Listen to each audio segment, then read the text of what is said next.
Boa noite, pessoal. Vamos aplicar o princípio variacional ao íon da molécula de hidrogênio para encontrar um limite superior para a energia do estado fundamental. Uma molécula de hidrogênio, ela consiste em dois núcleos, cada um dos núcleos com um próton, cuja carga é mais E. Esses dois núcleos, digamos, estão separados por enquanto por uma distância que eu vou chamar de razão. E tem dois elétrons aí circulando em volta desses dois núcleos, né? E eu vou desenhar eles aqui.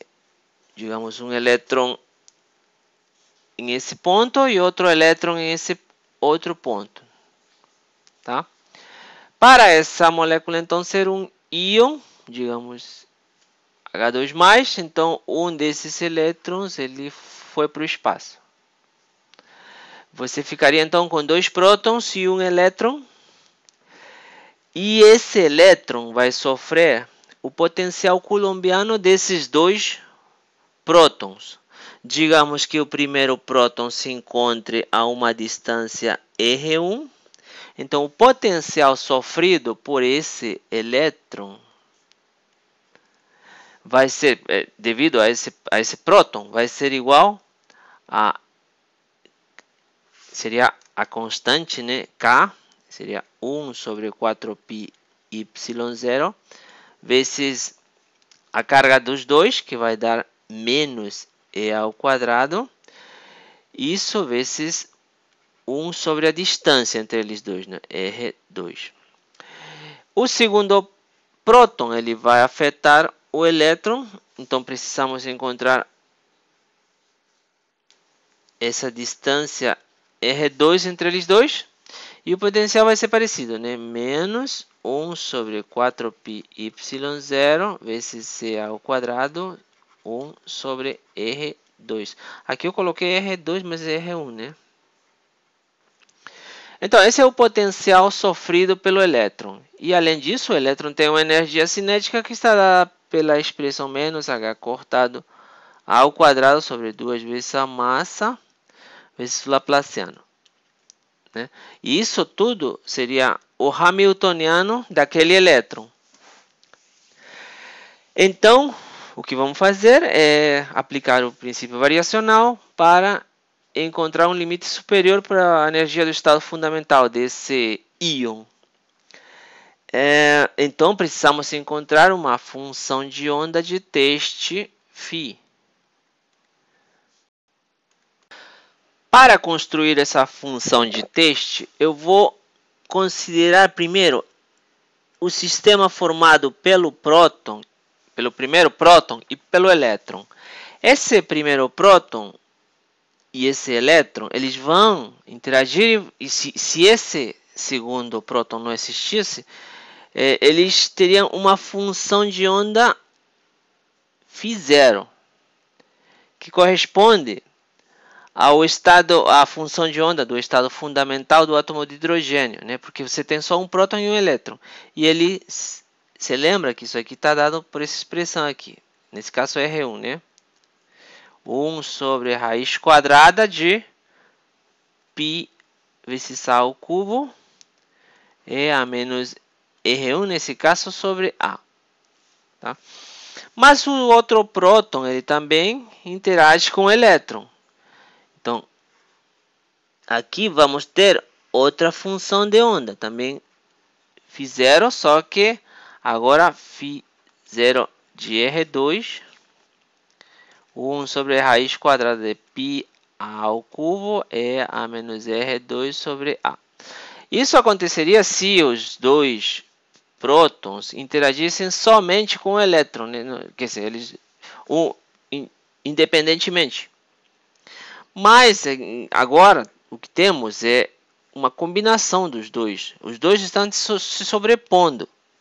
Tá?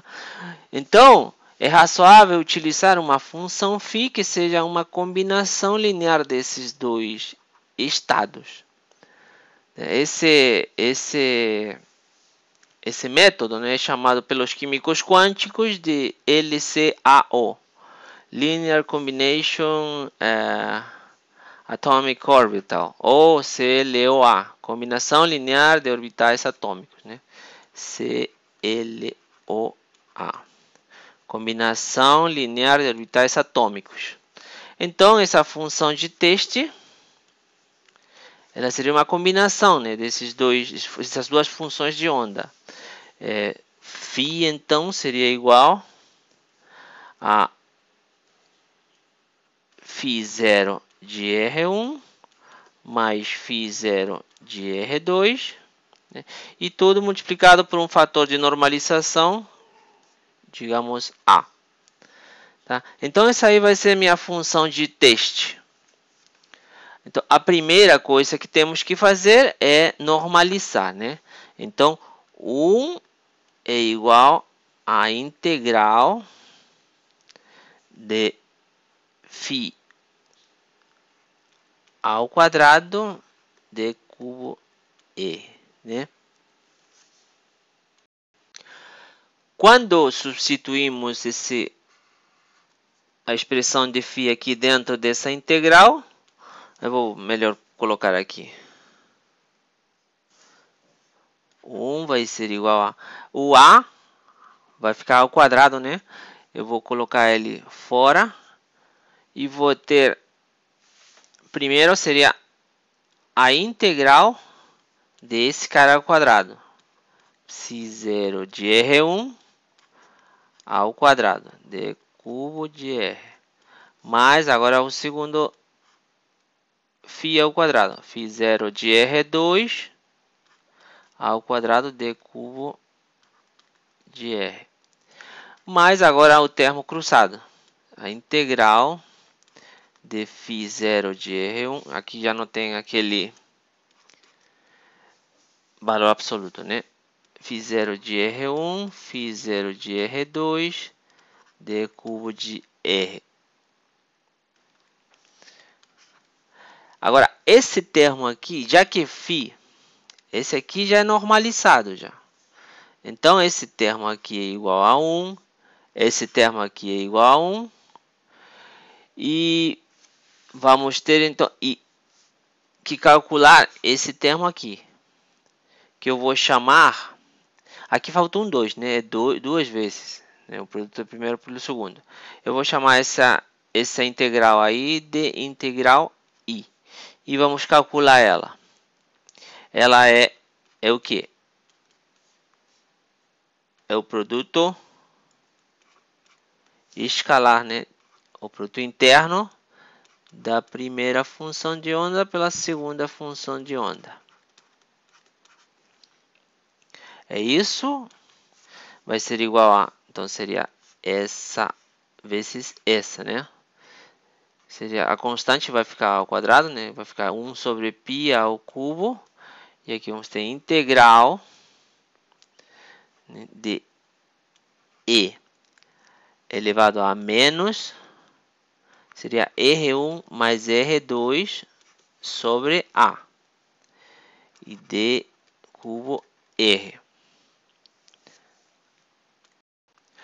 Para resolver esse integral, então, eu vou escolher um sistema de eixos coordenados de tal maneira que o primeiro próton ele vai se encontrar na origem. Estou desenhando aqui o eixo Y, o eixo X, o eixo Z. Então, vou desenhar o primeiro próton aqui na origem. Vou botar aqui o próton 1. O segundo próton eu vou colocar também no eixo Z. Vou botar aqui 2. Então, eles dois, lembrem-se que estão distanciados uma distância de R. E o elétron vai estar por aqui, em qualquer ponto. Aqui vou escolher esse ponto aqui.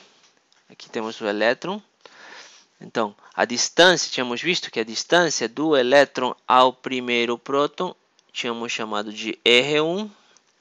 E a distância do elétron ao segundo próton é R2. Né? Então, eu vou agora, eu tenho que me preocupar com o elétron, com a posição do elétron. Esse exemplo é diferente do anterior, do caso do estado fundamental do hélio. Porque antes você precisava se preocupar com dois elétrons. Então, se tinha duas posições, varrer o espaço todo para duas vezes, né? Uma para cada elétron. Agora não, você precisa varrer o espaço todo somente para esse elétron. Então você vai integrar somente uma vez. Eu preciso então me preocupar com esse elétron e as variáveis desse elétron vai ser, aqui eu vou colocar a variável θ, né? As coordenadas polares, né? Aqui, ou nesse caso esféricas, né? Essa distância, esse primeiro R1 vou chamar de R, vai ser o R, né? Então R1 vai ser igual a R. E tem o φ também, né? Mas não vou botar aqui o φ. Então R1 é igual a R. Eu posso encontrar R2 em relação a R e a Rzão, né? Olha, tenho Rzinho, Rzão e o θ. R2 então vai ser igual a raiz quadrada de Rzinho ao quadrado mais Rzão ao quadrado menos, né? 2 vezes Rzão por Rzinho vezes o cosseno desse ângulo aí que formado entre eles dois. Então, a integral que eu estou querendo calcular, né, vai ser igual a 1 sobre π vezes a ao cubo vezes a integral seria agora E. Aqui eu vou fazer o seguinte. Eu tinha E a menos R1, vou separar aqui, vezes E a menos R2, né? Mas R1 é igual a R. E R2 é essa raiz quadrada aqui, né? Então, vou substituir esses valores aí, né? E isso tem que ser multiplicado por esse DDR, né? E ele é igual a R, lembre-se, R quadrado, seno de θ, DDR, D de θ, D de φ, né? Então, vamos lá, vamos substituir tudo isso. Isso aqui vou deixar assim do mesmo jeito. Então, a integral vai ficar 1 sobre π vezes a ao cubo, integral de E a menos R. Aqui faltou colocar sobre A, né? Sobre A vezes E a menos raiz quadrada. Rzinho ao quadrado mais Rzinho ao quadrado menos, né? 2 vezes Rzinho cosseno de θ. Vezes R quadrado. Tudo isso aqui, né? Seno de θ, DDR, D de θ, D de φ. Tá? A integral em φ é trivial, é igual a 2π, né? Mas aí, para você calcular a integral em θ e em R, vai ter que fazer alguns passos algebraicos que eu vou pular. Eu vou colocar aqui diretamente a resposta, mas se você está curioso, vai lá no Griffiths, na página 226, que aí tem a solução. Tá? Então, essa integral, quando você faz aquelas simplificações algebraicas, vai ser igual a E a menos R sobre A, tudo vezes 1 mais Rzão sobre A, mais 1/3 de Rzão sobre A ao quadrado. Tá? Essa integral aqui, essa expressão aqui é chamada de integral de sobreposição. E com ela você mede a quantidade com a qual φ0 R1 se sobrepõe com φ0 de R2, né? E isso vai depender da distância, né? Quanto mais próximos se encontrem os núcleos, maior vai ser a sobreposição, né?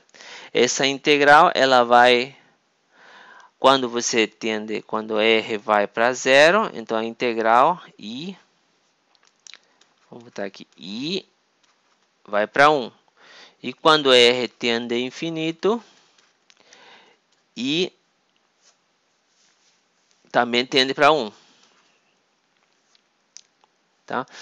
Então, a partir dessa expressão, esse I aqui, se eu substituo aqui, nessa parte aqui,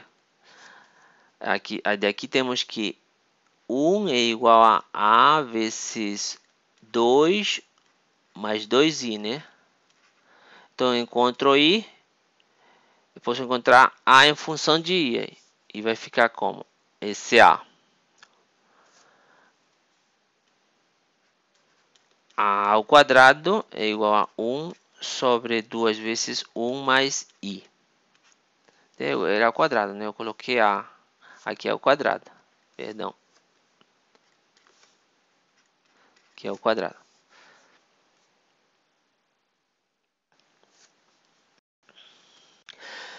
Então, agora quero calcular o valor esperado do Hamiltoniano no estado de teste φ. E antes, então, eu vou calcular o Hamiltoniano agindo no estado φ. E depois eu vou multiplicar isso pelo Bra. Tá? Então, primeiro, o Hamiltoniano no estado φ. O Hamiltoniano, lembrem, é igual a menos h cortado ao quadrado sobre 2 vezes a massa vezes o Laplaciano, menos e ao quadrado sobre 4πy0, 1 sobre R1, menos e ao quadrado sobre 4πy0, 1 sobre R2. Agindo no estado φ, que era igual a vezes ψ0 de R1 mais ψ0 de R2. Fecha aqui. Legal. Vou passar esse A para frente, então, e vai ficar assim dentro. Primeiro eu vou multiplicar esse φ0 de R1 por toda essa expressão aqui. Só que, se você vê, quando multiplica primeiro por esse termo aqui, você vai ter o Hamiltoniano do hidrogênio, olha, né? Hamiltoniano do hidrogênio vezes o estado fundamental do átomo de hidrogênio. Isso é igual a energia do estado fundamental do átomo de hidrogênio. Se vocês lembram, isso é igual a menos 13,6 electronvolts, né? Que eu chamei de E1. Agora, multiplicando esse termo por essa parte aqui, vai ficar... calma, aqui é a energia, então, vezes a função φ0, né, de R1. Isso menos E ao quadrado sobre 4πy0, 1 sobre R2 vezes ψ0 de R1, perdão. Né? Eu vou arrumar aqui, vou apagar essa linha vertical para ter mais espaço.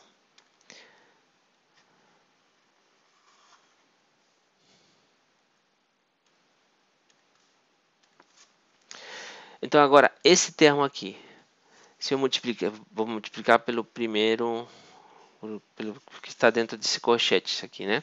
Então, quando eu multiplicar esse ψ0 de R2 por esse termo aqui, conformado por esses dois fatores aí, isso vai dar, da mesma maneira que vimos antes, E1 vezes ψ0 de R2. Né? É isso, agora, esse termo vezes esse termo vai dar menos E ao quadrado sobre 4πy0, 1 sobre R1 vezes ψ0 de R2. Legal. Agora, se você junta esse com esse e multiplicado pelo A, você vai ter E1 vezes A vezes ψ0 de R1 mais ψ0 de R2, né? É isso, se você, essa parte aqui é igual ao φ. Então, agora vamos considerar isso e isso. Isso vai dar A vezes C ao quadrado sobre 4π y0. Isso vezes 1 sobre R2 psi0 de R1 mais 1 sobre R1 psi0 de R2. E tudo isso aí era igual a o Hamiltoniano vezes φ, né? Então, quando a gente multiplica isso pelo Bra, vai ficar assim. Não vou fazer a solução, vou colocar aqui diretamente a resposta. Vai ficar que o valor esperado do Hamiltoniano é igual a E1 menos 2 vezes o valor absoluto de A ao quadrado vezes E ao quadrado sobre 4π y0. Isso vezes, eu vou apagar novamente aqui a linha vertical para ter mais espaço. Isso vezes esse psi0 de R1, produto interno, não é produto interno, né? O valor esperado de 1 sobre R2 na função psi0 de R1, né? Mais, agora, o termo cruzado, psi0 R1, 1 sobre R1, psi0 R2. Né? Esse aqui, quando multiplicado pelo A, é igual a D, que é a integral direta. Então, esse aí seria a integral direta dividido por A. E aqui é a integral de troca dividido por A. Né? Direta porque psi0 de R1, psi0 de R1. Aqui é troca. Ó. Psi0 de R1, psi0 de R2. Né? Então, quando você resolve essas integrais, vai encontrar que D, eu vou botar aqui, D é igual a sobre R menos, passou, menos 1 mais A sobre Rzão é a menos 2 Rzão sobre A. E a integral de troca vai ser igual a 1 mais A sobre R é a menos R sobre A. Então, quando juntamos tudo, substituímos aqui e aqui, da integral direta e a integral de troca, encontramos o valor esperado, né, do Hamiltoniano na função de teste φ, que dá 1 mais 2 vezes a integral direta, mais a integral de troca sobre 1 mais i, aquela outra integral, né, que calculamos antes. Tudo vezes a energia do estado fundamental do átomo de hidrogênio. Tá, então, esse aqui é nosso valor esperado do Hamiltoniano. E segundo o princípio variacional, esse valor aqui, ele tem que ser maior ou igual à energia do estado fundamental do íon da molécula de hidrogênio. Né? E aqui estamos, então, falando apenas da energia do elétron. Ainda temos a energia potencial associada à repulsão dos dois prótons, né, que estão à distância R, né? E essa energia vai ser igual a constante 1 sobre 4π y0 vezes a carga das duas partículas, que é igual ao produto da carga, né? Que seria E ao quadrado, porque são dois prótons, e vezes a distância entre eles, 1 sobre R. E se você faz substituição de variáveis, vai encontrar que isso é igual a menos 2 vezes o raio de Bohr sobre o Rção, isso vezes a energia do estado fundamental do átomo de hidrogênio, né? Então, isso aqui era o próton, né? E tínhamos do elétron. Se você quer considerar o sistema como um todo, então, você vai encontrar que a energia total ela vai estar dada por essa expressão aqui. E essa expressão é uma função de R é razão sobre o raio de Bohr, né? Esse x aqui, esse x é razão sobre o raio de Bohr. E essa função aqui, que depende desse x, né? Ela está representada graficamente aqui. No eixo x temos x e f de x, né? A ligação aqui, uma coisa que eu não falei no começo da aula, porque deixei para o final, é que aqui queríamos verificar se existe estado ligado. E para existir estado ligado, a energia desse, você tinha aqui um núcleo e um elétron, né? E aqui tem outro núcleo e só, né?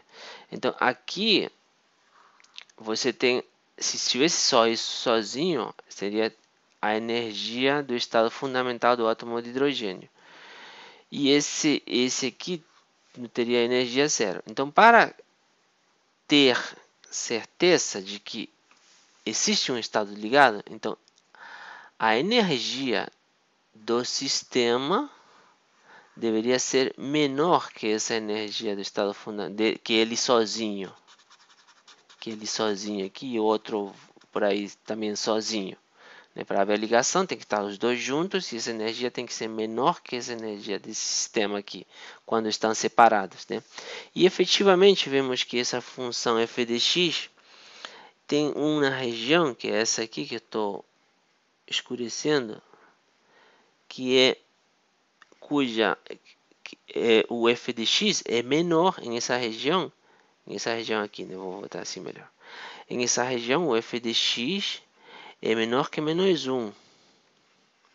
E menos 1, como f de x está em unidades, não sei se eu falei isso aí, não lembro, está em unidades de menos E1. Menos E1. Então, aqui o menos 1 corresponderia a E1. Né? E nessa região estamos vendo que a energia é efetivamente menor que E1. Então podemos dizer que se trata de um estado ligado. A ligação é covalente, quer dizer que o elétron é igualmente compartilhado pelos dois prótons. A separação de equilíbrio, podemos vê-la aqui, é mais ou menos 2,4 raios de Bohr. Lembre-se, x está dado na distância dividida pelo raio de Bohr. Então, quando os dois prótons estão separados uma distância de 2,4 raios de Bohr, a energia é mínima, né? É a menor. Então, é um ponto de equilíbrio. Esses 2,4 raios de Bohr é 1,3 Armstrong. Isso aqui eu predito, né? O valor experimental ele dá 1,06 Armstrongs.